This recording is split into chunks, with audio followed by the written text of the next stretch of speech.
दर्शकों, जेके update prime time में मैं प्रशांत भारद्वाज आपका स्वागत कर। इन दिनों डिलिमिटेशन कमीशन जम्मू कश्मीर के 4 दिवसीय दौरे पर है। आज के प्राइम टाइम में हम चर्चा करेंगे डिलिमिटेशन कमीशन और डिलिमिटेशन प्रोसेस के बारे में। जैसा कि आप सब जानते हैं, 5 अगस्त 2019 को केंद्र सरकार द्वारा जम्मू कश्मीर से आर्टिकल 370 के विशेष प्रोविजंस को खत्म करने के साथ ही जम्मू कश्मीर राज्य को विभाजित कर 2 केंद्र शासित प्रदेशों जम्मू कश्मीर और लद्दाख का गठन किया गया था। दोनों केंद्र शासित प्रदेशों में इलेक्शन प्रोसेस के संचालन के लिए नए निर्वाचन क्षेत्रों का निर्माण और उनकी सीमा का निर्धारण यानी डिलिमिटेशन किया जाएगा। लोकसभा और विधानसभा चुनाव के लिए निर्वाचन क्षेत्रों की सीमाओं के निर्धारण हेतु संविधान के आर्टिकल 82 के तहत केंद्र सरकार द्वारा प्रत्येक जनगणना के पश्चात डिलिमिटेशन कमीशन का गठन किया जाता है। केंद्र सरकार ने केंद्र शासित प्रदेशों जम्मू कश्मीर और लद्दाख के साथ पूर्वोत्तर के 4 राज्यों असम, अरुणाचल प्रदेश, मणिपुर और नागालैंड में निर्वाचन क्षेत्रों के डिलिमिटेशन के लिए डिलिमिटेशन कमीशन का गठन किया है। सुप्रीम कोर्ट की रिटायर्ड जस्टिस रंजना प्रकाश देसाई को इस डिलिमिटेशन कमीशन का चेयरपर्सन नियुक्त किया गया है। वह पहले 1 वर्ष के लिए अध्यक्ष नियुक्त की गई थी। इस साल मार्च में उनका कार्यकाल 1 साल और बढ़ाया गया है। इलेक्शन कमिश्नर सुशील चंद्रा के साथ जम्मू कश्मीर तथा अन्य 4 राज्यों के इलेक्शन कमिश्नर्स को इस कमीशन का मेंबर नियुक्त किया गया है। Delimitation commission Jammu Kashmir reorganisation act 2019 के प्रोविजंस के तहत जम्मू कश्मीर में लोकसभा और विधानसभा क्षेत्रों का डिलिमिटेशन करेगा। जम्मू कश्मीर रीऑर्गेनाइजेशन एक्ट 2019 की सेक्शन 60 के तहत डिलिमिटेशन के पश्चात जम्मू कश्मीर केंद्र शासित प्रदेश में विधानसभा सीटों की संख्या 107 से बढ़कर 114 की जाएगी। राज्य विभाजन से पूर्व जम्मू कश्मीर राज्य की विधानसभा में 111 सीटें थी। इनमें से 24 सीटें पाकिस्तान द्वारा कब्जा किए हुए कश्मीर के लिए रिजर्व रखी गई हैं। शेष 87 सीटों में से कश्मीर घाटी में 46 सीटें, जम्मू में 34 सीटें और लद्दाख में 4 सीटें थी। लद्दाख के अलग केंद्र शासित प्रदेश बन जाने के बाद मौजूदा केंद्र शासित प्रदेश में 83 विधानसभा सीटें ऐसी बस्ती हैं जिन पर चुनाव होता है। पीओके की 24 सीटें मिलाकर मौजूदा वक्त में जम्मू कश्मीर विधानसभा में कुल 107 सीटें हैं, जो डिलिमिटेशन के बाद बढ़कर 114 हो जाएंगी। पीओके को छोड़कर अब जम्मू कश्मीर विधानसभा में कुल सीटें बढ़कर 83 से 90 हो जाएंगी।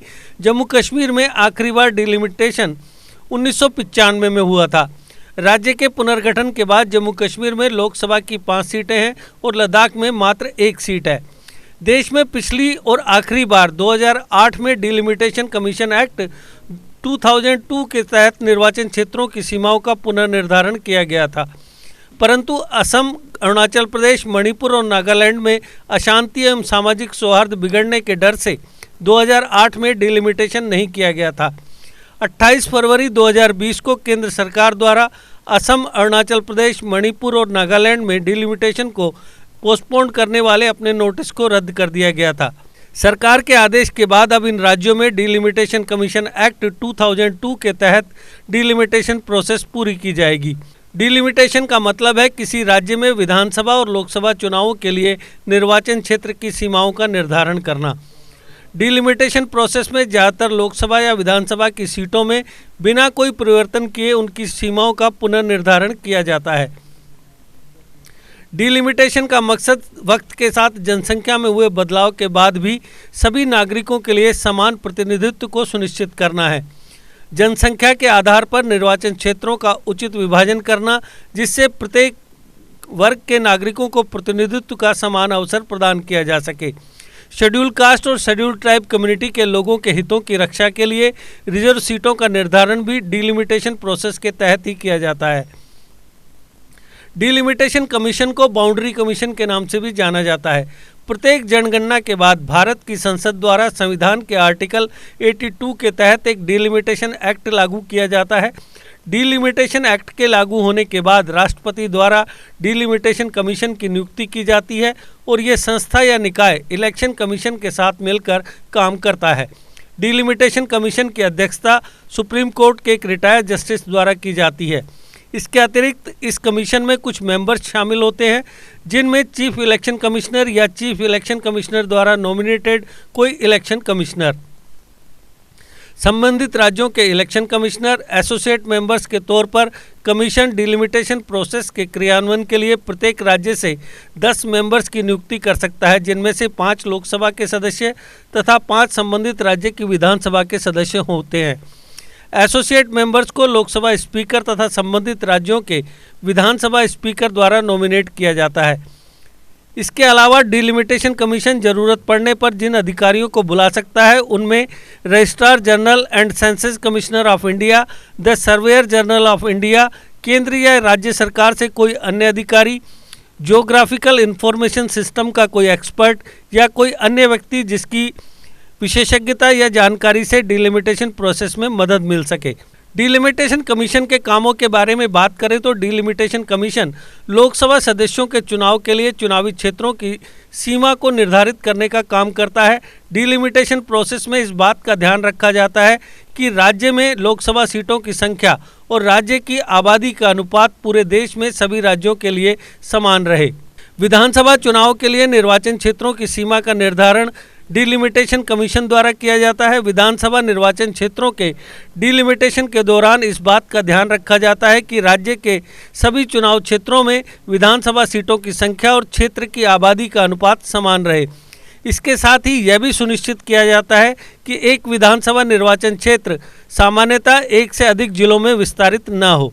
डिलिमिटेशन कमीशन द्वारा डिलिमिटेशन कमीशन एक्ट 2002 की सेक्शन 9(1) के तहत निर्वाचन क्षेत्रों में शेड्यूल कास्टों तथा शेड्यूल ट्राइब्स कम्युनिटीज़ के लोगों की संख्या के आधार पर रिजर्व सीटों का निर्धारण किया जाता है। डिलिमिटेशन प्रोसेस में निर्वाचन क्षेत्रों की संख्या में कोई परिवर्तन नहीं होता, बल्कि आबादी के आधार पर निर्वाचन क्षेत्रों की भौगोलिक सीमाओं में परिवर्तन किया जाता है। डिलिमिटेशन प्रोसेस के तहत अंतिम या नवीन जनगणना के आंकड़ों को आधार माना जाता है। डिलिमिटेशन के सिद्धांतों और आंतरिक निर्णयों के आधार पर निर्वाचन क्षेत्रों में प्रस्तावित परिवर्तनों के लिए एक आधार पत्र तैयार किया जाता है। डिलिमिटेशन कमीशन के अनुमोदन के बाद प्रस्तावित परिवर्तनों पर विचार विमर्श के लिए आधार पत्र को एसोसिएट मेंबर्स के समक्ष प्रस्तुत किया जाता है। हालांकि एसोसिएट मेंबर्स आधार पत्र में प्रस्तावित परिवर्तनों के संबंध में सिर्फ अपने विचार व्यक्त कर सकते हैं। किसी भी परिवर्तन के संदर्भ में अंतिम निर्णय लेने का अधिकार सिर्फ कमीशन को होता है। आधार पत्र पर विचार विमर्श के पश्चात प्रारूप प्रस्तावों को एसोसिएट मेंबर्स की असहमतियों यदि कोई हो या मेंबर की इच्छा के मुताबिक सहित भारत के राजपत्र और संबंधित राज्य के राजपत्र के साथ ही 2 विशेष समाचार पत्रों में प्रकाशित किया जाता है। इसके साथ ही प्रारूप प्रस्तावों के संदर्भ में जनता से अपनी आपत्तियों एवं सुझावों को भेजने का आग्रह किया जाता है। प्रारूप प्रस्तावों के संबंध में जनता की आपत्तियों एवं सुझावों पर चर्चा के लिए निर्धारित तिथि पर जन सुनवाई का आयोजन किया जाता है। जनता के मौखिक और लिखित सुझावों के आधार पर प्रस्तावों में अपेक्षित परिवर्तनों के पश्चात डिलिमिटेशन के संदर्भ में अंतिम आदेश जारी किया जाता है। अगर डिलिमिटेशन कमीशन की पावर्स की बात की जाए तो डिलिमिटेशन कमीशन एक स्वतंत्र निकाय है। यह आयोग भारतीय संविधान के तहत प्रदान की गई पावर्स के माध्यम से देश में डिलिमिटेशन का काम करता है। डिलिमिटेशन कमीशन के आदेश राष्ट्रपति द्वारा निर्देशित तिथि से लागू होते हैं। कमीशन के ऑर्डर्स को कानून की तरह जारी किया जाता है और इन ऑर्डर्स को किसी भी न्यायालय में चुनौती नहीं दी जा सकती। डिलिमिटेशन प्रोसेस पूरी हो जाने के बाद कमीशन के ऑर्डर्स की कॉपीज लोकसभा और संबंधित विधानसभा के समक्ष रखी जाती हैं।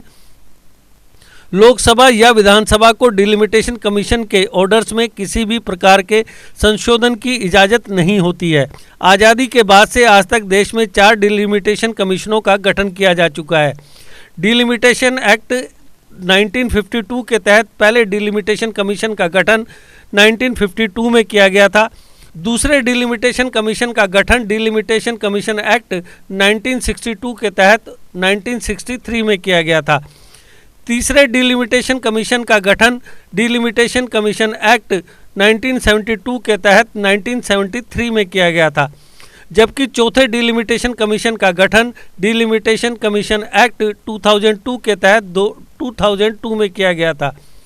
डिलिमिटेशन प्रोसेस के तहत निर्वाचन क्षेत्रों की सीमा निर्धारण का मुख्य आधार क्षेत्र की आबादी होती है। ऐसे में कम आबादी वाले क्षेत्रों या राज्यों को अधिक आबादी वाले क्षेत्रों या राज्यों की तुलना में समान प्रतिनिधित्व नहीं मिल पाता 1976 में राज्यों की परिवार नियोजन योजनाओं को ध्यान में रखते हुए केंद्र सरकार द्वारा डिलिमिटेशन के तहत सीटों की संख्या में परिवर्तन किए जाने पर 2001 की जनगणना पर रोक लगा दी गई थी। 1981 और 1991 की जनगणना के बाद डिलिमिटेशन नहीं किया गया। 2002 में संविधान के 84वें संशोधन के साथ इस प्रतिबंध को 2026 तक के लिए बढ़ा दिया गया। डिलिमिटेशन प्रोसेस को प्रतिबंधित करने के पीछे सरकार का तर्क यह था कि 2026 तक अनुमानित सभी राज्यों में आबादी वृद्धि का औसत समान हो जाएगा। संविधान के 84वें संशोधन के मुताबिक 2026 की जनगणना के आंकड़े जारी होने तक लोकसभा का डिलिमिटेशन 1971 की जनगणना के आधार पर ही किया जाएगा। साथ ही राज्यों के विधानसभा क्षेत्रों का डिलिमिटेशन 2001 की जनगणना के आधार पर किया जाएगा। चौथे डिलिमिटेशन कमीशन का गठन डिलिमिटेशन कमीशन एक्ट 2002 के तहत 12 जुलाई 2002 को सुप्रीम कोर्ट के रिटायर्ड जस्टिस कुलदीप सिंह की अध्यक्षता में किया गया था। आयोग ने अपने सुझाव 2007 में तत्कालीन केंद्र सरकार को भेज दिए थे, परंतु तब इन्हें लागू नहीं किया गया। सुप्रीम कोर्ट के हस्तक्षेप के बाद जनवरी 2008 में cabinet committee on political affairs ने डिलिमिटेशन कमीशन की सिफारिशों को मंजूरी दी थी। डिलिमिटेशन प्रपोजल्स पर राष्ट्रपति की मंजूरी के बाद देश के कई राज्यों में डिलिमिटेशन प्रोसेस पूरी की गई। देश में सबसे पहले कर्नाटक राज्य में डिलिमिटेशन कमीशन 2002 की सिफारिशों के आधार पर विधानसभा चुनाव हुए थे। मौजूदा वक्त में जम्मू कश्मीर व अन्य प्रस्तावित राज्यों का डिलिमिटेशन कमीशन एक्ट 2002 के तहत ही किया जाएगा। डिलिमिटेशन का मुख्य उद्देश्य देश के सभी नागरिकों को प्रतिनिधित्व का समान अधिकार प्रदान करना है। डिलिमिटेशन के माध्यम से जम्मू कश्मीर और लद्दाख केंद्र शासित प्रदेशों में विभाजन के पश्चात उत्पन्न हुए राजनीतिक असंतुलन को दूर करने में सहायता मिलेगी। साथ ही नॉर्थ ईस्ट के राज्यों में भी डिलिमिटेशन के माध्यम से 1973 से वर्तमान तक क्षेत्र की आबादी में हुए परिवर्तनों के अनुरूप निर्वाचन क्षेत्रों का पुनर्निर्धारण किया जा सकेगा। तो दर्शकों, आज के प्राइम टाइम में बस इतना ही। कल फिर किसी नए मुद्दे पर आपसे करेंगे बातचीत। जब तक दीजिए इजाजत। नमस्कार। जीके अपडेट रहे हमारे साथ। अगर आप ये वीडियो YouTube पर देख रहे हैं तो हमारे YouTube चैनल को सब्सक्राइब करें और बेल आइकन को क्लिक करें। अगर आप ये वीडियो Facebook पर देख रहे हैं तो हमारा Facebook पेज लाइक जरूर करें। For advertisement please contact 7051091811।